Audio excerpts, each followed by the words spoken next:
with a very interesting in-depth preview. A lot of feedback and requests are coming on the in-depth preview, and here we are with the in-depth preview of the new Samsung Galaxy Star Advance G350e, and obviously it is also known as Samsung Galaxy Star 2 Plus.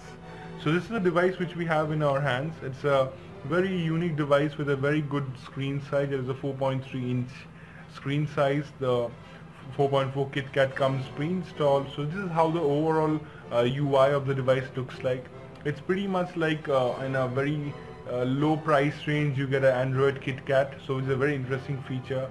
And to look at this device, I pretty much sometimes feel like it's kind of a Moto E kind of an interface that I'm getting, but not obviously the Motorola's interface, but the Android KitKat experience that we are getting on this device is absolutely good.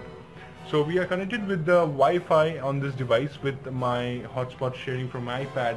So the first thing which is a con of this device is not having a 3G. It's running on GPRS and the Edge, so it's not having a fast 3G. But apart from it, if you are having a Wi-Fi at your home, or if you have any other device which can share up and using the hotspot, like what I'm using up my 3G from my iPad. So this is what the interesting feature is all about. So it's a very mid-level price device, and when it comes to the features, it has some excellent features like Android KitKat and some of the pre-installed applications from Google, like Google Chrome, and all these things comes pre-installed on the device, which is absolutely great package that you get out of the box on the Samsung Galaxy Star Advance. So coming to the UI, when it comes to your using the Chrome, it's absolutely fast and smooth. Not much to complain about when you're using the mobile version. And I'm just dropping my brightness a little bit just for you to see. It's absolutely smooth enough. The 512MB RAM is also good when it comes to using up this device, and it handles up almost all the basic works on your internet and for your browsing and all these things pretty good enough. The 512MB RAM is good.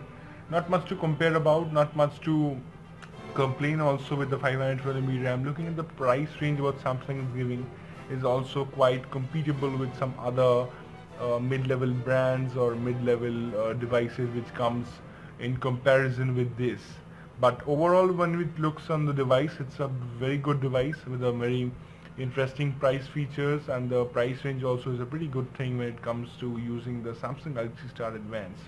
So let me just search on some of the interesting things on my Samsung Galaxy Star Advance, and the star results is pretty good enough when it comes to using up the hotspot from any other device or using up 3G. I have seen sometimes a little bit of lag or dropping of a network, or sometimes rather a delay also if you're using a 3G. But apart from it, when you're using some general regular websites, like I'm loading up Samsung's website in a desktop mode and obviously in the mobile mode at first, which I loaded up, it's very good when it comes to loading up in mobile versions or mobile modes or mobile websites. But keeping it aside, when I'm loading up the desktop view, it's pretty good, not much to complain about. But when it comes to switching from landscape to portrait, it's very decent and very responsive, I must say. But when it comes to using a full website, it sometimes takes a little bit of a time on loading some images and all. Like as you can see, it takes a little bit of time in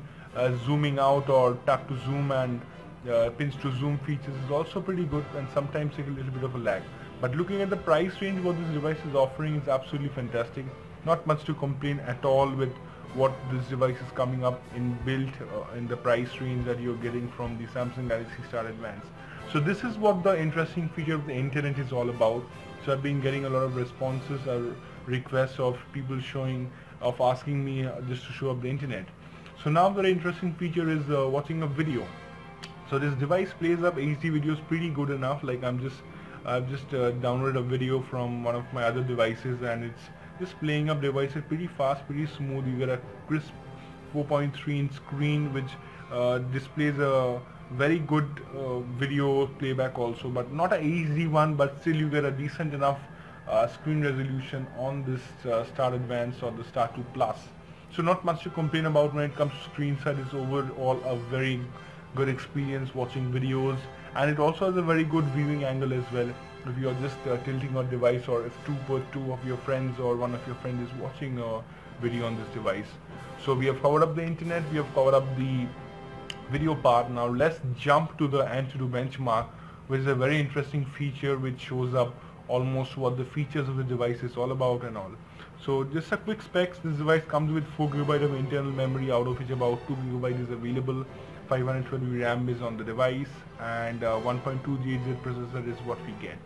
So now looking at some of the Antutu benchmark results, this device scores about let me see, this device scores about 7200, which is very decent enough. I'm having some of the background applications is also open. Now if I go to the details, you can see 7196. You can see the specifications or the results of the CPU usage, the RAM and all these things. So not much to complain about at all when you're getting this kind of a device at the price range. But if you look at the price range, which I'm obviously mentioning almost many a times from now, it's pretty good enough, not much to complain on this device.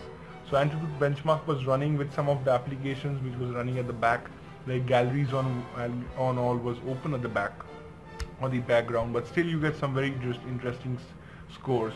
Now jump to the camera, you have a very good enough camera on this device. It is a 3 megapixel camera with a flash also on this device, which is a very interesting feature. So you can just customize the flash feature. Looking at some of the options, you can get a timer, you can just increase your contrast levels up, or you can crank up the contrast levels, you can put it down. So you can just have a little bit of a customization options when you're using up your options on the camera. This device doesn't have a front facing camera, but still when it comes to the settings, you can give some options like recording mode to normal or limit to MMS, like if you're sharing your videos over the internet and all, so you can just customize it accordingly. Looking at some of the options, you get auto mode, which is decent enough, sound and shot, like if you're taking a photo and all and want to record some sound at the background. You get panorama, which is a very interesting feature where you can take a very wide angle photographs, which displays is pretty good enough, not much to complain on the 3.15 megapixel camera. And there's obviously the night mode, which shoots up pretty good but not a very average photo in the night. So let me just quickly take a photo and show you guys what is it all about when it comes to seeing the photos on this device. So it directly shoots a pretty good photo, about almost a crisp photo on this device. The video is also good, but it doesn't shoot a full HD video. It shoots about mid HD video, standard definition videos on this device, which is not much to complain also when you're getting this kind of a device with a LED flash, with 4.3 inch screen, with a 3G, not a 3G connectivity, but you're getting a edge connectivity, the Wi-Fi and all these things. Not much to complain at all when you're looking at the price range. And obviously from the makers of Samsung, not much to complain about from some of the small things, but apart from it, it's a very fantastic device. Not much to complain at all on the Samsung Galaxy Star Advance. So on this video I've covered up the internet and the video part, the benchmark and the camera, which is a very interesting feature. So if you look at the pros, it has some very good screen size, the overall interface is good, you get a KitKat, and also some of the, looking at the cons, you don't get a 3G and not a front facing camera if you're a selfie addict. So that's it pretty much. I hope you liked it. Give us a thumbs up and subscribe to us on YouTube. Stay tuned to us for all the upcoming videos, and if you have any questions, put them in the comment section below. I'll try and answer them for you. Thanks so much for watching. I'll see you in the next video. This was Ray signing off. Thanks so much. Bye bye.